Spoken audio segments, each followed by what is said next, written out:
Bom dia, boa tarde, boa noite, Pastor João Francisco, canal Metanoia Escatológica, dando continuidade ao nosso tema, o que significa para nós esses acontecimentos em Israel. Este é o vídeo 3.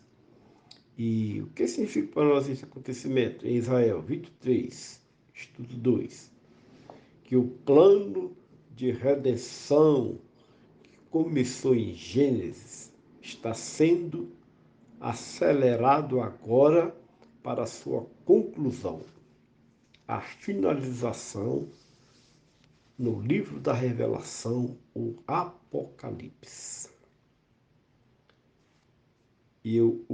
Pois ouvi, mas não entendi.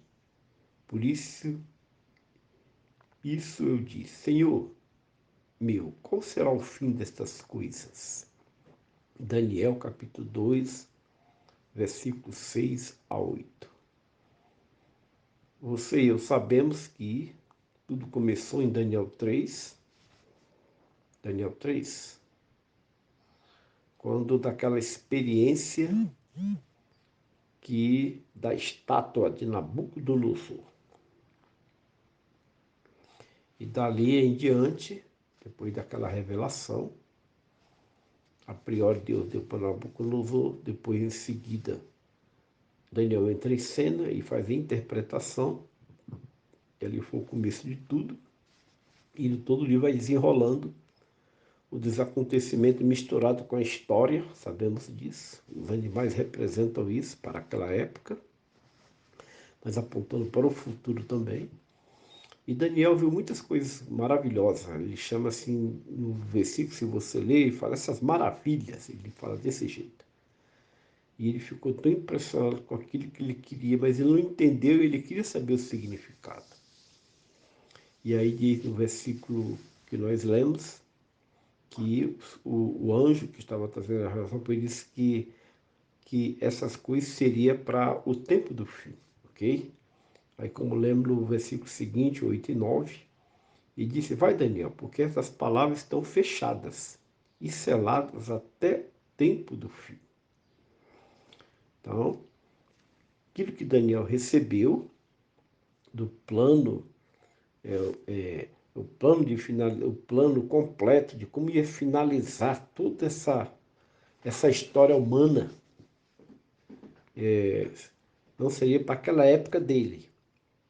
Ele queria saber, seria para um tempo depois. Essa profecia tem cerca de 2.400, 2.500 anos atrás. E aí a palavra-chave que eu queria chamar a atenção para você que eu li, é a palavra estão fechadas e seladas. Porque não era para aquela época. Seria para o tempo do fim, como diz aí o texto. E aí você vai para o livro de Apocalipse, capítulo 6, versículo 1. E havendo o cordeiro aberto um dos selos, olhei e ouvi um dos 4 animais que dizia como em voz de trovão, vem e vi. Então você observa que aparecem aqui 4 animais, ok? E lá no Daniel, você lembra que aparecem esses 4 animais, como se fosse uma síntese, né, daquilo que Daniel viu. Mas a palavra-chave que eu queria que você observasse aqui e havendo o cordeiro aberto um dos selos. Então eu entendo que aquilo que foi fechado lá em Daniel, aqui está sendo aberto. Lá o anjo falou em Daniel que seria no tempo do fim. Então nós só podemos concluir que nós estamos vivendo essa parte final desse tempo do fim.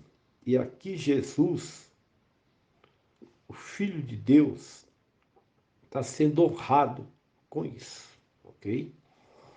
E observe uma coisa muito importante, que para nós possamos entender a escatologia original, porque tem muita escatologia aí com muito recorte. Somente a pré-milenista, dispensacionalista, pré-tribulacionista, essas são as que têm mais recorte. É feita muita interpretação em versículo isolado. Mas a chave para que nós possamos entender a priori a escritura original é a pessoa de Jesus. Jesus, o Cordeiro de Deus, é a chave hermenêutica da escatologia original. Ou seja, nós temos que partir do princípio daquilo que Jesus falou. Se começarmos a interpretar a partir daquilo que ele falou, e não ficar inventando coisa que ele dizer que ele não disse. Se ele disse que quando ele vir todo olho verá, então é porque será visível. Se ele disse que virá depois da grande tribulação, então não é antes. Então nós temos que estar atento para esses detalhes. Se está no escrito dele, nenhum lugar, nem que Paulo falou, nem que ele falou, que essa segunda vinda dele é dividida em duas partes, uma visível e outra visível, então não devemos acreditar nele, devemos acreditar naquela que diz que é visível, que todo olho verá. Okay? Então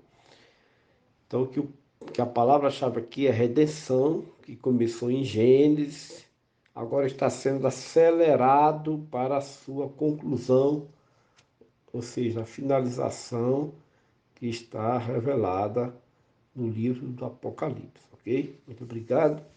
Que através dessas pequenas colocações possamos ser despertados para buscar mais de Deus, com a tutoria do Espírito Santo, que Ele que nos guia e nos ensina toda a verdade. Muito obrigado, fica na bênção e até o próximo vídeo.